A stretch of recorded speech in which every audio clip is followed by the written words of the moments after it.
It was Hilary term again, and Oxford lay in that bleak half-light which makes beauty less a matter of stone than of silence. I walked slowly through the quad of St. Swithun's, the frost lying thin as a veil upon the flagstones, the air sharp enough to remind one of one's own breathing. The undergraduates hurried past me, their gowns flapping in the cold, their voices a mixture of weariness and bravado. I envied them neither their youth nor their futures. A college porter raised his cap, and I nodded back, unwilling to waste words before the day demanded them.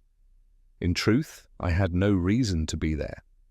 Old habits often drew me into places where the clock seemed slightly out of step with the rest of the world. The university kept its secrets in the same way its libraries kept dust, stubbornly, without apology. I ended up at the Randolph by 11:30. The bar was quiet, the newspapers stacked carelessly beside a brass lamp whose bulb flickered with indecision. I ordered a pint and spread the crossword before me. It was the Times, naturally. I stared at 14 down. Truth in fragments, 7 letters. A simple clue on the surface, yet the answer refused me. I penciled in verity before crossing it out. I could hear an old voice in my head, hers, reminding me that truth was never quite so easily contained.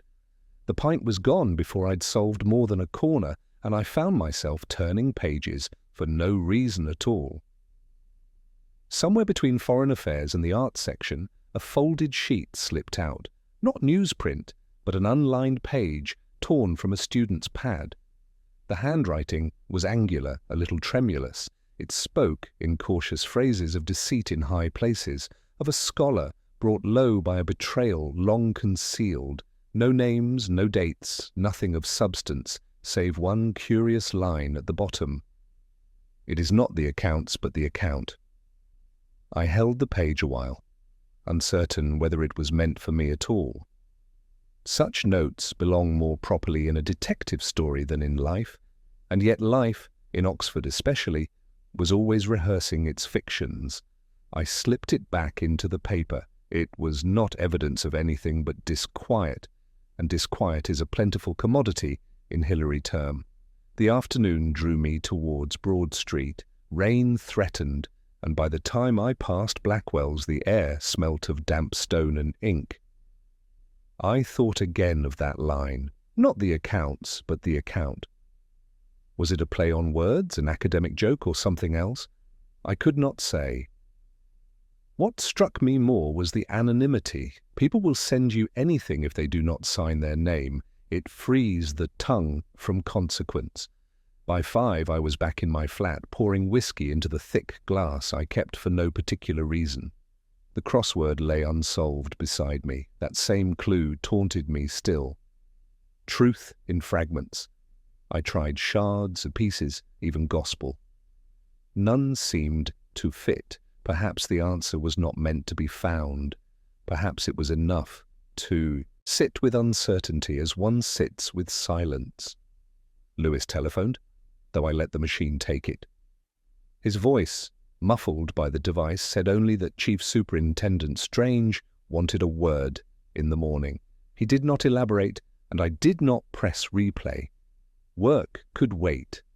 I turned instead to the radio, some fragment of Mozart drifting in before the static took over. Later, as the evening thickened into night, I stepped onto the balcony with another glass. The city lay muted beneath the drizzle, lights smudged and indistinct. I thought of a woman I had once loved, how she used to misquote poets with a smile that suggested she knew the lines better than I. There is a loneliness in such recollections, but also a strange fidelity. Memory misquotes too, and we forgive it. The note in the newspaper would have been forgotten by any sensible man, but I am not a sensible man. I folded it again, placed it in the drawer with my crosswords, and told myself it meant nothing. Yet I knew I would read it again before long. A scholar undone by deceit. The words were too carefully chosen to be entirely without weight. And so the term began with a clue unanswered, a letter unsigned, and Oxford's bells marking the hours as though truth itself were delayed, reluctant to arrive on time. The summons came, as such things so often do, at an hour when one has just begun to persuade oneself that solitude is sufficient company.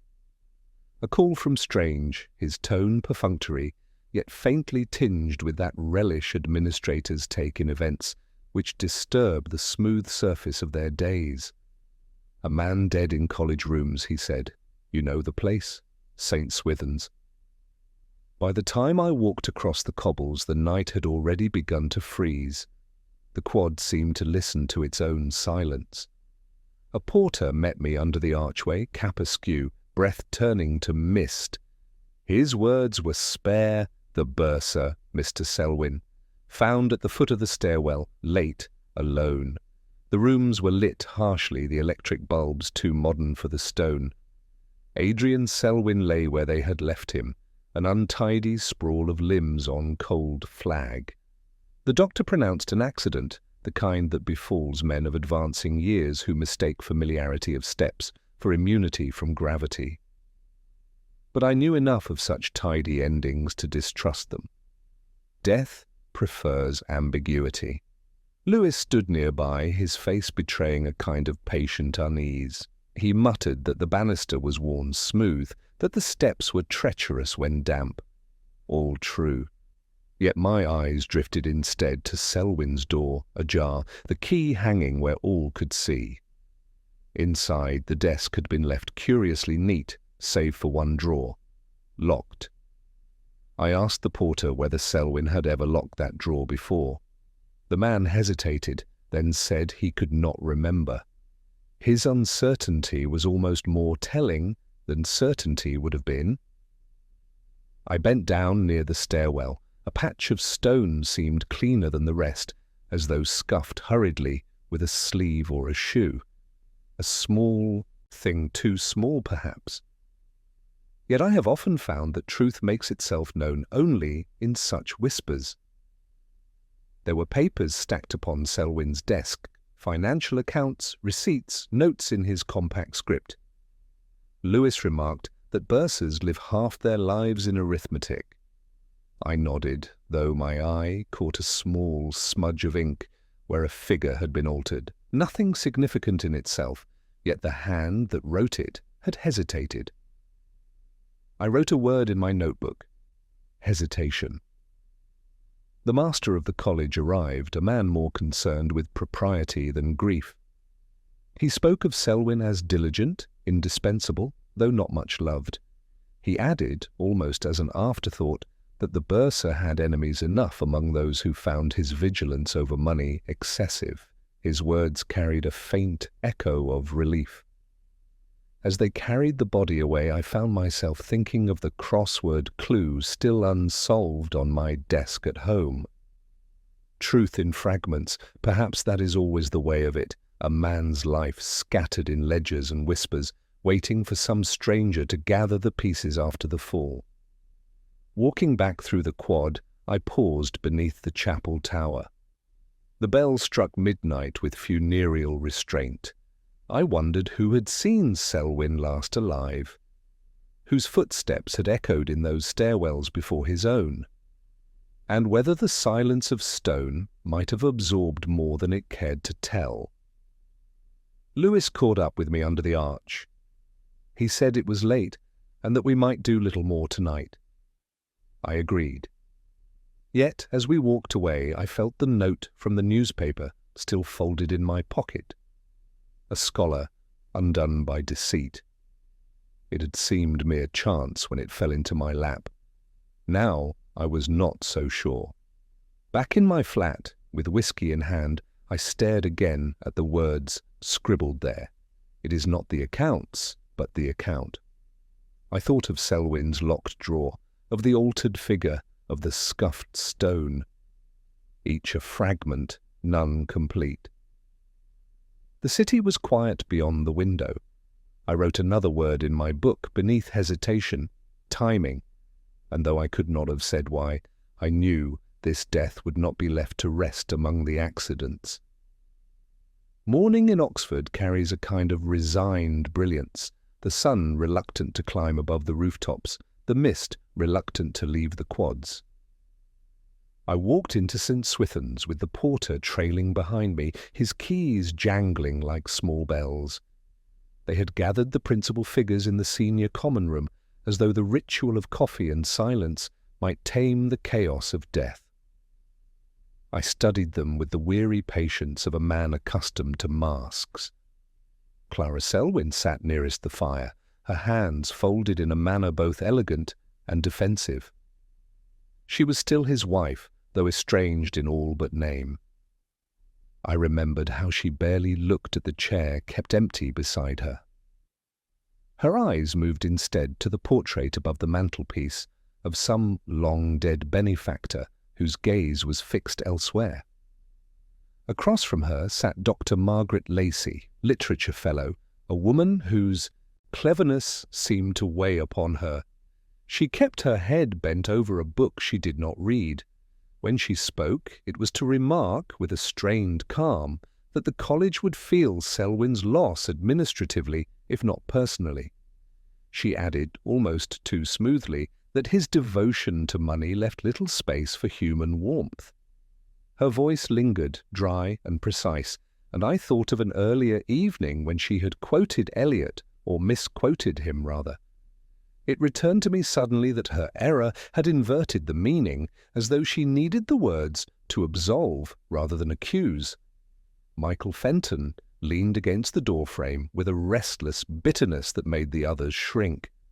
A junior don passed over too many times for promotion. He wore his failure like armour. He muttered that Selwyn had been a petty tyrant, obstructing every attempt at progress. When I asked when he last saw the bursar, he replied curtly, "Late, too late to matter."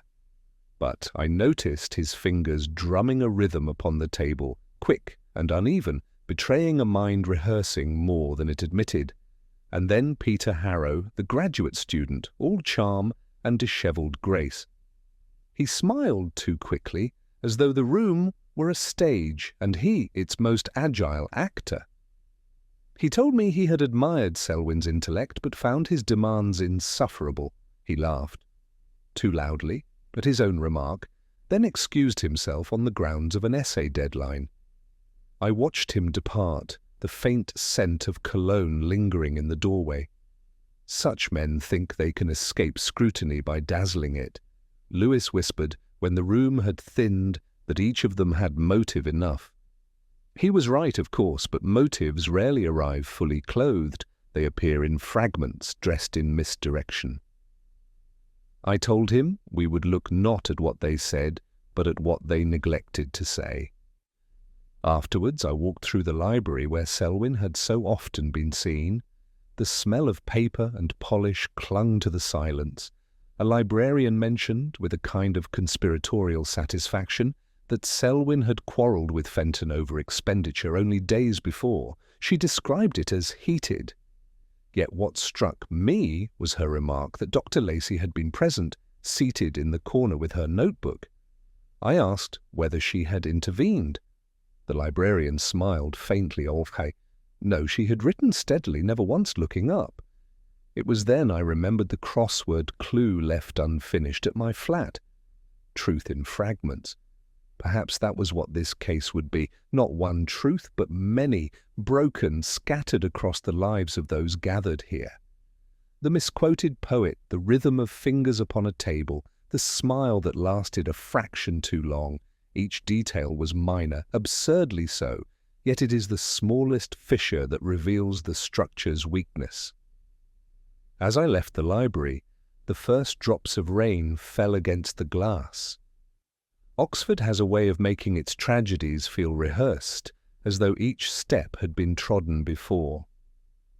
I walked slowly across the quad, my notebook heavier for the words I had written. Motive, silence, timing, and underneath a single question mark beside a name. The morning after Selwyn's death was cold enough to make the stones sweat. I walked the stairwell once more, tracing the banister with a hand that felt each groove, as if it might yield confession. Nothing had shifted since the night before, save my own unease. The college porter muttered that he had oiled the hinges recently, though he could not remember precisely when. A small statement, but in my experience small statements are never quite small.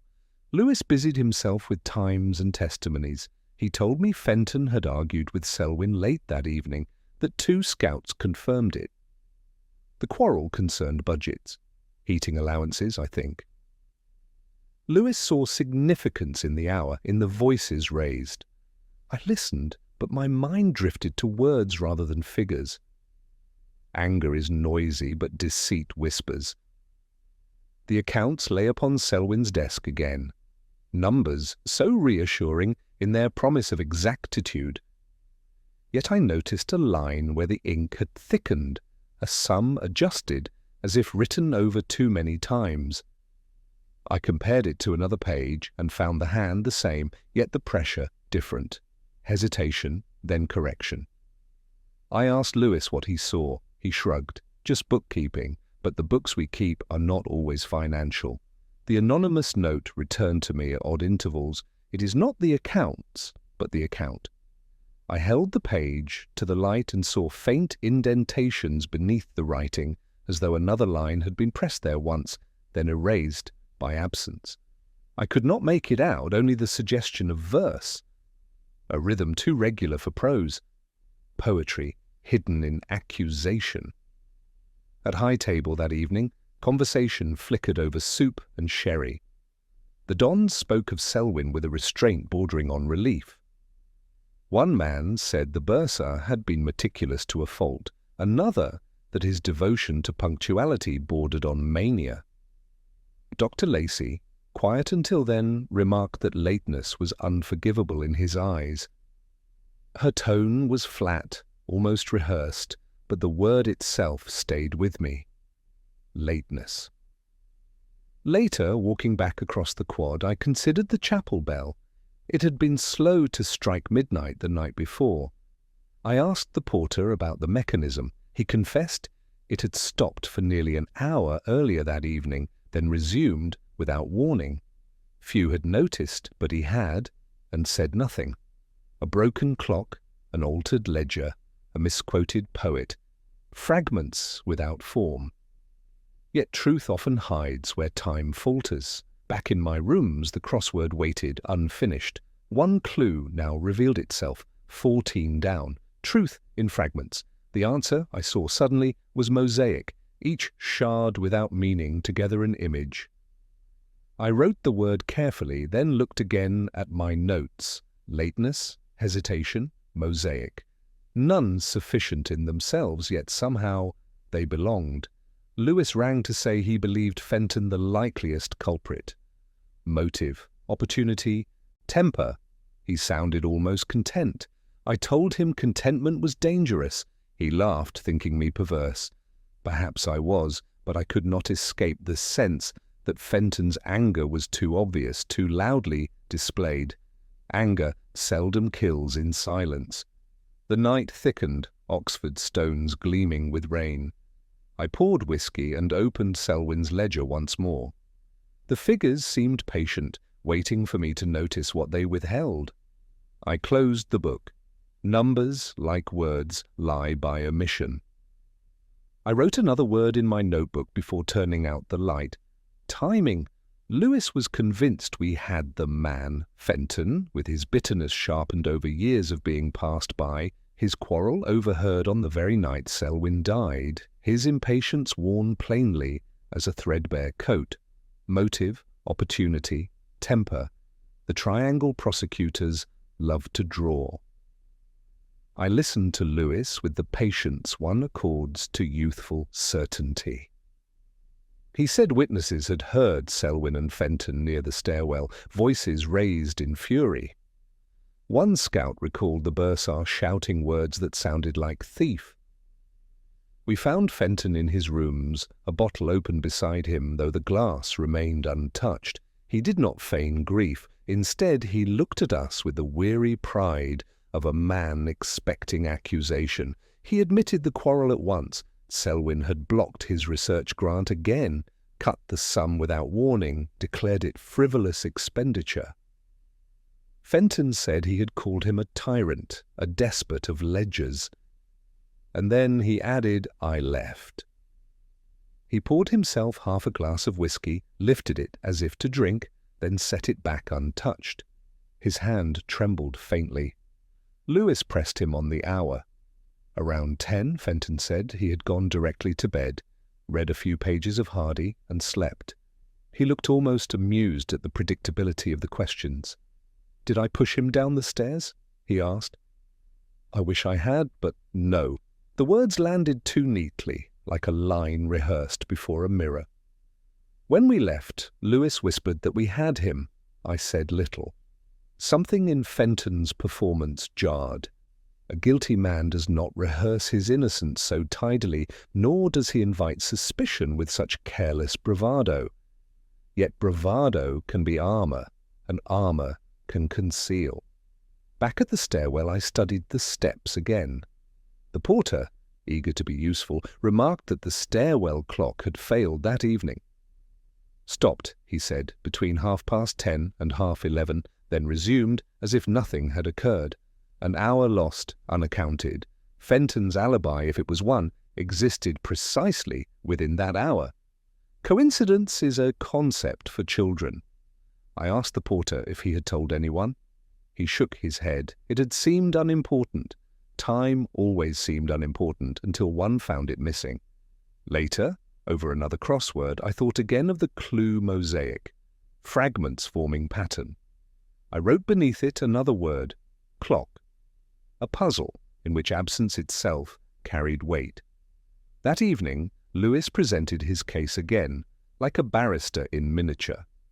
The quarrel, the motive, the witness, the unsteady hand with the whisky. All persuasive, and I admired his clarity even as I distrusted it. The trouble with clarity is that it blinds us to subtler hues. As he spoke, I found myself remembering Fenton's remark about Hardy. He had mentioned reading, then sleeping. But which Hardy? He had not said, and when I asked, he paused, then replied, Tess, with a hesitation so slight it might have passed unnoticed.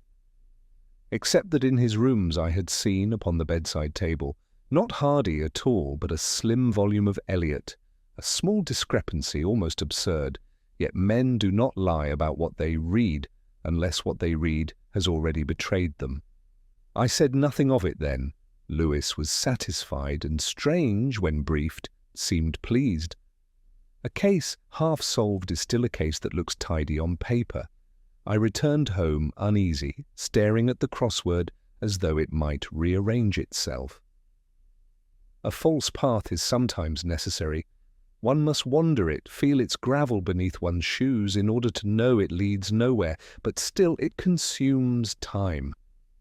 And in Oxford, time was already slipping, losing hours, marking truths not yet spoken. I closed the crossword with a single word added in the margin, lateness.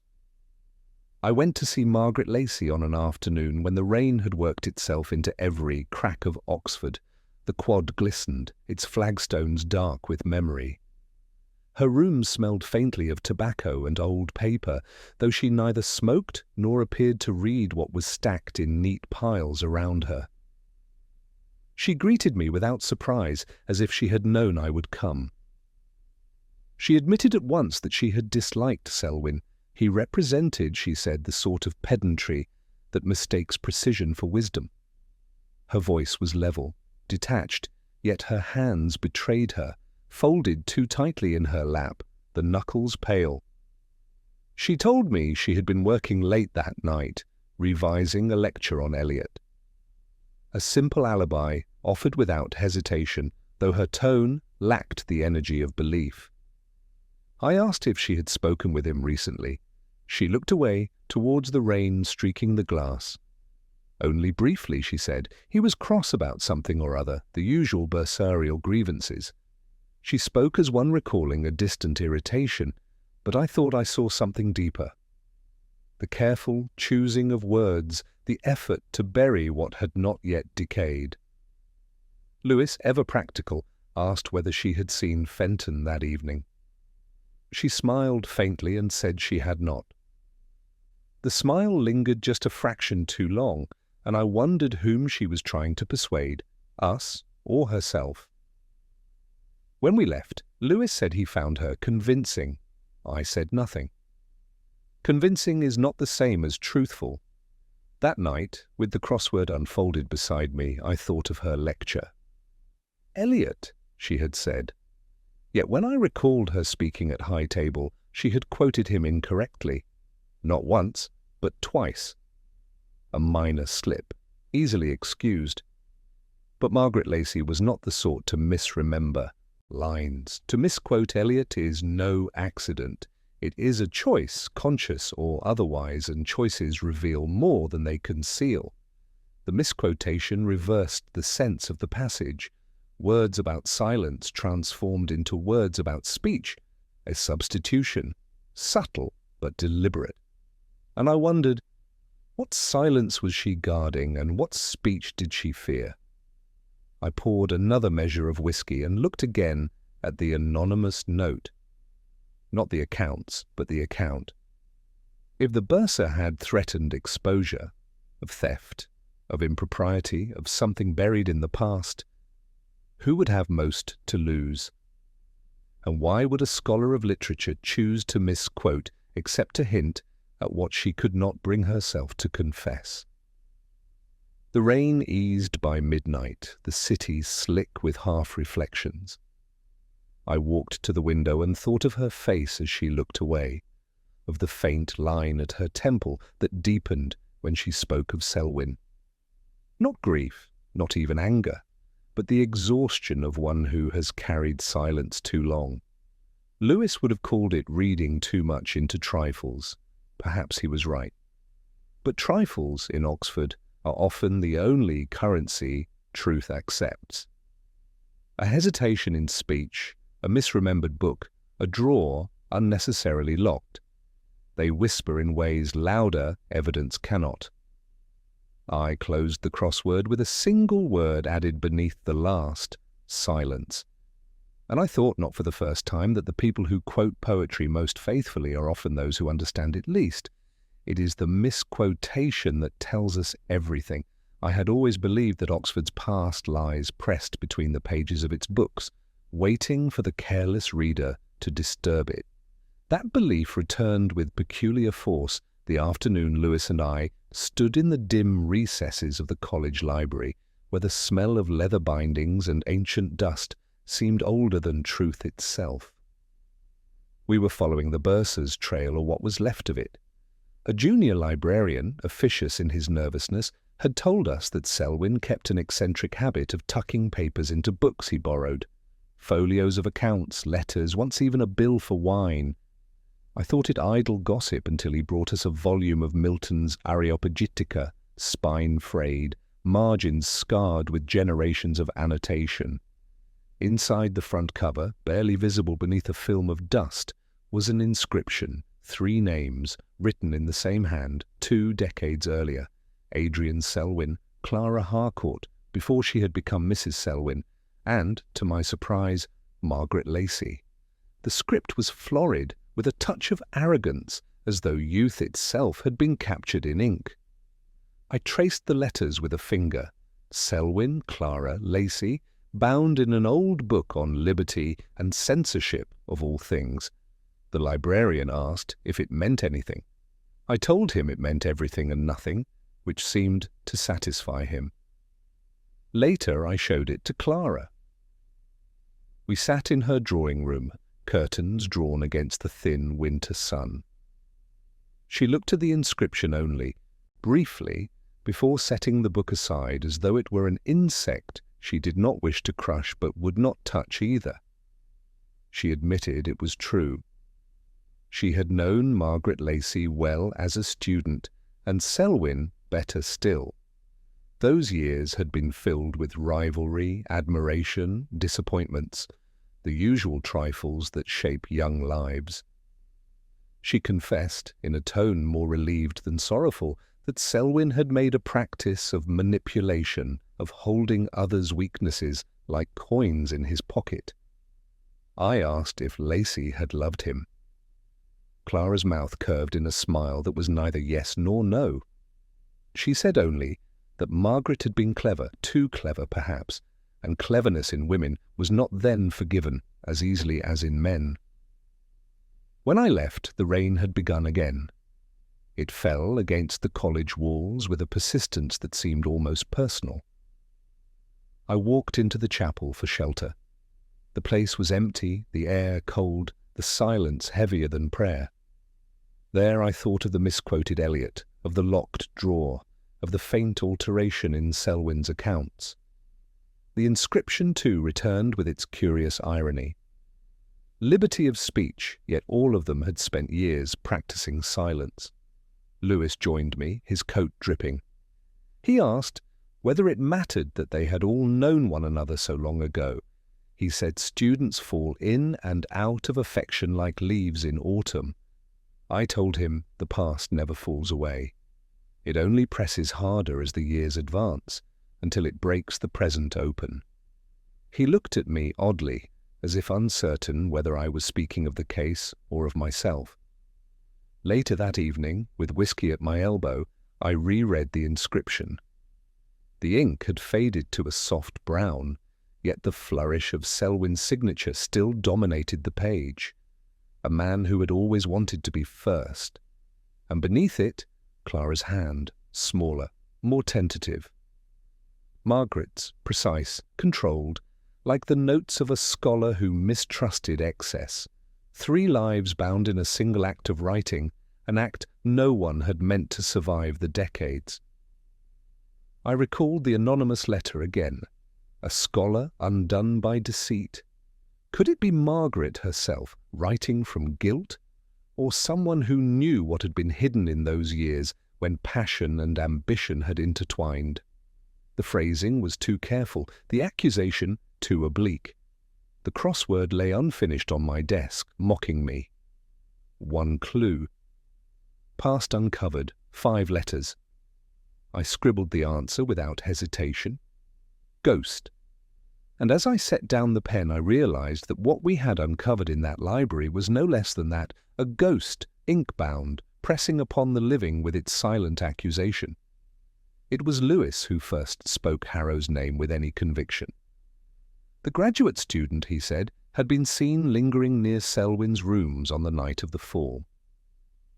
A porter, bleary-eyed from too much port, swore he had glimpsed the boy's coat, that fashionable grey tweed students affect when they wish to appear more serious than they are. I thought at once of Harrow's careless smile, the 2 bright eyes of a man accustomed to skating across the thinnest of ice. We brought him to the lodge. He lounged in the chair as if it were a seminar, his legs stretched out, his answers too swift, too rehearsed. Yes, he had gone to Selwyn's rooms. Yes, he owed him money. No, there had been no quarrel, only a discussion about an overdue essay. He laughed as he said it, the laugh of a boy who does not know how to occupy silence. Lewis asked him about the debts. Harrow admitted them with the bravado of someone who believes charm is currency enough. He shrugged, smiled, leaned back. "Everyone owes someone in Oxford," he said. "It's how the place breathes." It was then that I noticed the notebook on his lap. He had carried it in as though by accident, but accidents in interrogation rooms are rare. I asked him to open it. Inside were copied passages from Selwyn's accounts. Not full figures, only fragments, half-lines, incomplete sums. He explained, almost jauntily, that Selwyn had asked him to help with some clerical work, that he had copied a few numbers to practice his hand. His tone was too light, his explanation too quick. He closed the notebook before we had seen enough. After he left, Lewis declared, we had our culprit: greed, opportunity, youth unsteady on the precipice of debt. I listened to his certainty, the same way I had with Fenton before. Certainty is a dangerous companion in Oxford. It blinds you to the nuance of hesitation. That evening I found myself wandering through the cloisters, the stone damp with the day's rain.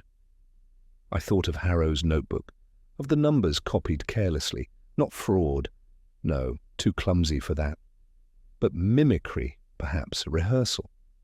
Or was it the echo of someone else's work, transcribed without comprehension? A boy repeating what he did not understand. Back in my flat the crossword lay waiting. One clue stared up at me. Unoriginal work, 5 letters. The answer arrived without effort. Crib. I wrote it in, then looked again at Harrow's notebook in my mind. That was all it was. A crib, a copy, a shadow of something he did not own. He was guilty only of laziness and fear, not of murder. The following day we searched his rooms. They smelt of stale coffee and cologne. On the desk, a stack of overdue essays. In the drawer, letters demanding payment. Nothing of weight, nothing that tied him to Selwyn's death. Only the mess of youth, the ordinary tragedies of a man who lives beyond his means. Lewis was reluctant to concede. He pointed again to the porter's testimony, the coat, the debts, the notebook. He wanted the pieces to form a whole, but they did not. They refused, and I told him so. Harrow was not our man. He was too clumsy, too careless, too wrapped in his own small world to orchestrate a death. We left him to his essays, to his debts, to the slow drowning that comes when one mistakes charm for substance. And yet, as we walked away, I felt the unease grow sharper. For if not Harrow nor Fenton, then who? The circle tightened. Each false path, once walked, led only back to the same silence. That night I wrote a single word in my notebook beneath crib. Used. Because that was all Harrow was, a pawn, a distraction, a mask for another's intent. And though I could not yet name the hand that moved him, I knew it was a hand both clever and merciless. The rain returned before dawn. Oxford slept under its veil, and I sat with my whisky, listening to the water against the glass. Another false path, another hour lost, and still the truth remained hidden, waiting for the smallest detail to betray it. I have always mistrusted ledgers. Numbers offer the illusion of certainty, yet they lie as fluently as words. Selwyn's accounts were no exception. Neat columns, ink pressed with a clerk's severity, the margins bare of comment. To Lewis it looked immaculate, to me it looked rehearsed. That evening I sat alone at my desk, the room dark but for a single lamp. The rain had given way to frost, and the window rattled faintly with each gust. I turned the pages slowly, as if they might bruise under haste. It was on the 4th page that I noticed it. A line marked lighting repairs, a sum too modest to purchase even the oil for one of the college lamps. At first I thought little of it, until I recalled the porter's offhand remark about the stairwell clock. Stopped for nearly an hour on the night of Selwyn's death, then ticking faithfully again. A clock repaired, a clock broken, a clock silenced at the 1 hour when Selwyn's fall had gone unseen. I wrote the figure out twice, added it against another column. The sum refused to reconcile. It was not the money that mattered, I realized, but the entry itself. A substitution, perhaps, or a cover for something not meant to be recorded. Selwyn had locked that desk drawer for a reason. The missing page was no oversight. It was design. Lewis had joined me earlier that afternoon, cheerful in his conviction that Harrow was guilty of nothing worse than carelessness. He suggested we might yet circle back to Fenton. He said motive, opportunity, witnesses. I said nothing, though his certainty gnawed at me. I only asked him whether he recalled Selwyn's handwriting in the accounts. Of course, he replied. Who else's could it be? And yet I thought the hesitation in that one figure suggested another hand, or Selwyn's hand under duress. I closed the ledger and turned to the crossword beside me. One clue still resisted. Deception concealed in plain sight, 6 letters. I tried answers idly. Cunning, hiding, secret. None fit. Then I saw it. Ledger. Not the word's usual meaning, but its other. To conceal, to carry forward. The clue mocked me as though the setter knew my evening occupation. I filled it in, then stared at the black and white grid till the lines blurred. It was late when I returned to the stairwell. The porter had left his lamp, burning, its glow unsteady. I stood at the place where Selwyn had fallen. My hand traced the banister. My eyes lingered on the wall where the plaster bore a faint scrape, almost hidden by shadow. Not the mark of a body falling, but of something dragged, or perhaps someone steadying themselves in a moment of panic. I thought of Margaret Lacey's hand, pale against the fabric of her skirt, pressing too tightly when she spoke of Selwyn. Hands betray what words conceal. The silence of the stairwell was profound, broken only by the faint tick of the clock. That same clock whose absence had swallowed an hour. Time, once fractured, never heals. It only leaves the wound hidden. I walked back across the quad. The chapel bell chimed 10, too clean, too punctual, as though it had never faltered. Students hurried past, their voices brief bursts of life before dissolving into the damp air. I envied their ignorance. They did not hear the echoes beneath the sound, the quarrels, the silences, the hesitations. In my notebook I wrote 3 words: clock, ledger, hand, each small, each absurd, yet each bound to the others in ways I could not yet name. The smallest detail, I reminded myself, is often the most treacherous, and once noticed, it cannot be unseen. I poured whiskey when I returned home. The glass trembled slightly against the table, or perhaps it was my hand.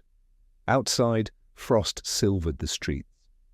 Oxford lay hushed, conspiratorial, as though the stones themselves had chosen to keep faith with silence. And I knew, though I could not yet prove it, that Selwyn's death was no accident. The proof was already there, hidden in the smallest detail, waiting for me to admit it aloud. The chapel at St. Swithin's has always struck me as less a place of prayer than of concealment. Shadows linger there longer than in the quads, and the air tastes faintly of stone and wax. It was there I asked to meet Margaret Lacey, though asked is hardly the word. She seemed to know I would summon her before the words left my mouth. She entered without hesitation, her gown drawn close, her eyes steady but exhausted. We sat beneath the stained glass, where Milton and Augustine looked down with expressions neither forgiving nor stern, merely indifferent. She folded her hands, pale against the dark fabric. I told her that Selwyn's death was no accident. She did not flinch, though her fingers moved once, a tightening, before falling still. I spoke of the ledger, the missing page, the line marked lighting repairs, the figures that reconciled nothing. I reminded her of the clock that had stopped at the precise hour when truth might have been observed. She listened, her silence more eloquent than interruption. Then I said quietly that the hand in the altered figure was not Selwyn's, or not his alone. She closed her eyes. For years, I told her, Selwyn had kept her secret. A mistake in her youth, an appropriation, perhaps a misuse of funds, something small yet dangerous, had been quietly covered by his silence. He had held it over her, not crudely, but with the precision of a man who understands the currency of power. And now, after 20 years, he had threatened to bring it to light. Her voice, when it came, was almost tender. He said he would ruin me. He said truth mattered more than mercy. She looked at the window, where colour trembled against stone. I could not let him. Lewis would have demanded a confession, a chronology, the mechanics of the fall. I asked only why she had misquoted Eliot. At high table, she had spoken of silence when Eliot had written of speech. She gave the faintest of smiles. "Because silence is the only truth left to us," she said. I think I wanted someone to notice. I remembered her lecture notes, her careful poise, the fatigue behind her cleverness.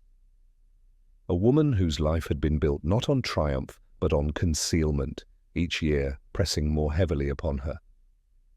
I asked if she regretted it. She said regret had been her companion long before Selwyn fell. The chapel remained empty but for us. The faint creak of wood, the smell of wax, the echo of her words. She did not confess in any legal sense. There was no signed statement, no rehearsed admission. Only the calm clarity of one who has carried a weight too long. I told her that others would call it murder. She said it was relief. She said he had been dead to her long before he lay at the foot of the stairs.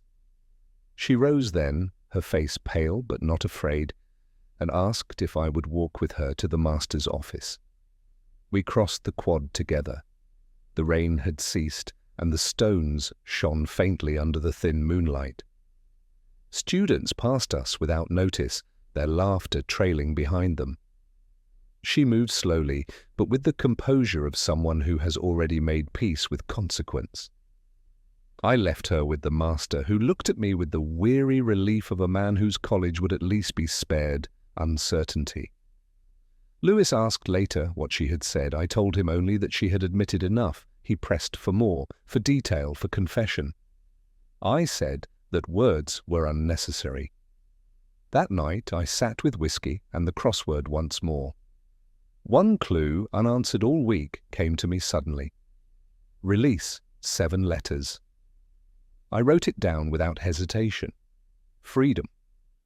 And I thought of Margaret Lacey, of the faint line of relief in her face, of the years she had endured beneath Selwyn's silence. The irony did not escape me. She had killed for freedom, yet her freedom would now be measured in stone walls and narrow days. Still there was truth in that release, a truth she had embraced more fully than most of us ever manage. I finished the whiskey and closed the book. The city outside lay hushed, the bells marking the hour with implacable certainty. And I knew the case was done, though the silence it left behind would last far longer than any verdict. They led Margaret Lacey away without ceremony. No handcuffs, no raised voices, no triumph. Only the quiet procession of a woman who had already judged herself. The master of the college stood in the doorway, his gown heavy with solemnity, while Clara Selwyn sat in the garden beyond, her figure framed by the last brittle leaves clinging to the branches. She looked not so much bereaved as unburdened, as though some shadow had shifted just enough for her to breathe. Lewis and I found ourselves at the Randolph that evening, the hour indecently early for whiskey, but indecent hours had never stopped me before. He asked if I was satisfied. I said satisfaction was the wrong word. He pressed, puzzled, until I told him truth was rarely satisfying. It was at best clarifying, and sometimes clarity was crueler than ignorance. He fell silent after that, his pint untouched until the froth had sunk. Outside, the rain had returned, the kind that streaks the windows with blurred lines of light.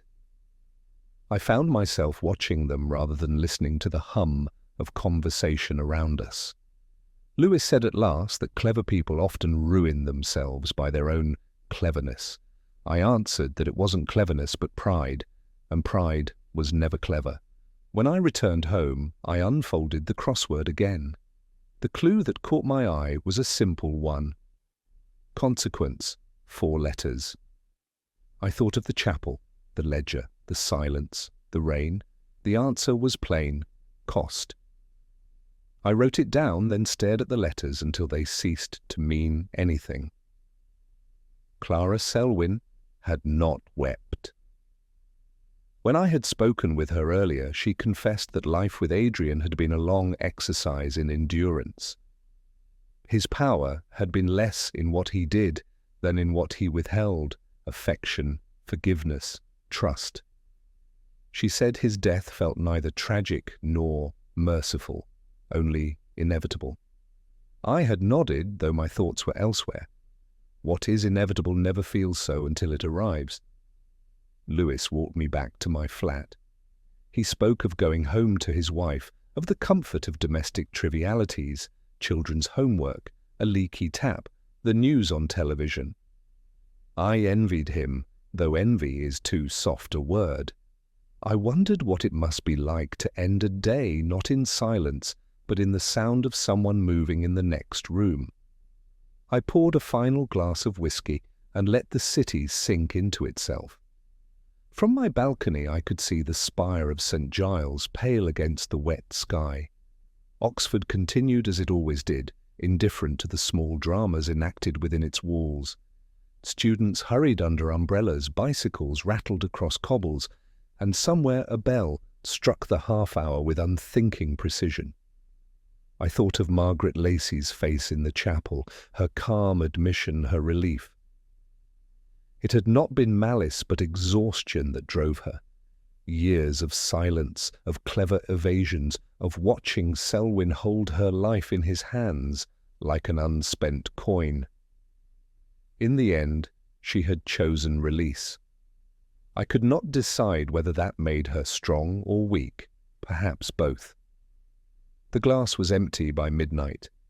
I wrote a single word in my notebook beneath all the others. Truth. Not the kind we seek in ledgers or testimonies, but the kind that arrives like rain, soft and endless, erasing edges, leaving only shapes blurred into one another. Lewis would file his report, Strange would be satisfied, and the college would close its ranks around the loss. But the truth of it, that would remain, heavy, unspoken, not in the accounts, but in the account each of them carried within. And I, as ever, would carry mine. Hilary term lingered on, indifferent to the human wreckage it had absorbed.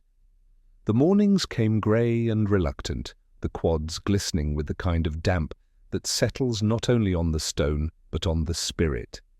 The case was closed, or so they said. Reports written, signatures collected, Margaret Lacey taken from the cloisters, with a composure that unsettled even the most practised observers. Yet I found no sense of conclusion, only the thin echo of inevitability.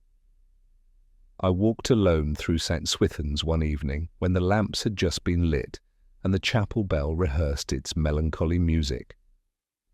The air smelt faintly of wax and damp books, as though the college had inhaled silence and could not let it go. Students hurried across the quad, their gowns lifting like sails in the wind, their laughter carrying briefly before dissolving into the mist. They looked neither to left nor right. Death had brushed past them, but they were too young to notice its weight. In the library, I ran my hand along the spines of books that would outlive us all. The Milton remained in its place, the inscription untouched. I imagined Clara Selwyn in her youth, Margaret beside her, Adrian Selwyn's hand scrawled bold across the page. 3 names now separated by death, disgrace, and widowhood. I wondered whether the past had been written there as prophecy rather than memory. Some books insist on their own truth, however long one refuses to read them. Later I stood on the high street, the rain beginning once more, a faint drizzle that blurred the lamps into halos. Lewis had gone home, no doubt to the warmth of his family, to a world of homework and half-watched television. Strange had congratulated himself on the tidy resolution, and the college would close ranks again, its walls drawing in to preserve reputation. Only I remained adrift, uneasy with the ease of endings. At home, the crossword waited. A clue stared at me. What remains? 5 letters. The answer came quickly in relic, but the word unsettled me. For Selwyn was no relic, not yet. His influence lingered, not in memory, but in silence, the silence he had imposed and the silence that had undone him. Margaret Lacey, too, would become a relic of sorts, remembered not for her lectures or her scholarship, but for one night of broken silence. And I? Perhaps I was my own relic, tracing truths no one asked me to find. I poured whiskey and let the glass rest untouched for a long time. Outside, Oxford breathed its patient rhythms, bells, bicycles, the faint hum of conversation, slipping from pubs and scattering into alleys. I thought of Margaret's misquoted Eliot, of Clara's weary poise, of Harrow's careless charm, and Fenton's restless bitterness, each of them fragments in the mosaic, each of them carrying a piece of the truth, none whole in themselves. The truth, I decided, is never a single thing. It is not found in ledgers or confessions, nor even in death. It is scattered like rain across the stones, absorbed quietly, leaving stains one might overlook until the light falls a certain way. I closed the crossword, unfinished still. The word relic stared back at me from the grid. I crossed it out, wrote nothing in its place, and let the paper fall. The bells of Oxford rang again, marking another hour already gone, and I thought, as I often did in Hilary term, that nothing ends. It merely fades into silence.